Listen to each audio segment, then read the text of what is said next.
আমরা পুরুষরা খুব অদ্ভুত। পুরুষরা কখনো সফল হতে চায় বাবা মায়ের জন্য, কখনো সফল হতে চায় প্রিয় মানুষটাকে পাওয়ার জন্য, একটা সময় খেটে মরে স্ত্রী আর সন্তানের জন্য, পরিবার প্রিয়জনের হাসিতে হাসে,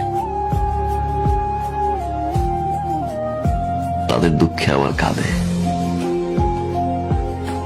পুরুষ যখন নিজে বাঁচতে চায় তখন আর সময় থাকে না। আমরা পুরুষরা বাঁচি অন্যের জন্য। কিছু কিছু পরিবর্তন মানুষ নিজেই করে, আর কিছু কিছু পরিবর্তন মানুষের জীবনে আসে যেটা সে কখনোই চায় না, কখনোই আশা করে নাই। এরকম অনেক জিনিস ঘটে, সেটা আমার জীবনে বহুবার ঘটেছে।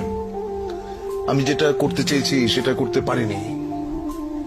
আমি যাকে আঁকড়ে ধরতে চেয়েছি সে আমাকে ফেলে চলে গেছে, বা যাকে আমি স্নেহ দিতে গেছি সে আমাকে ঘৃণা করেছে। পুরুষ মানুষকে তো সারাদিন পরিশ্রম করে ক্লান্ত হয় পরিবারের চাপে, অশান্তি, জীবনটা কেন পচা তরমুজ হয়ে গেছে। তরমুজের উপরটা কিন্তু দেখলে বোঝা যায় না যে ভিতরে কি ভালো না পচা। সবাই খালি আমার গাড়িটাই দেখে, কিন্তু আমার কষ্টটা কেউ দেখে না, বুঝতেও চায় না। কাউকে ভালোবাসতে পারছি না আমি, কারণ আমি আপনাকে খুঁজে পাই না। আমি সেই মানুষটাকে খুঁজে পাই না যে মানুষটাকে আমি ভালোবাসি। আমি সেই মানুষটাকে খুঁজে পাই না যে মানুষটা 24টা ঘন্টা আমার খেয়াল রাখতো।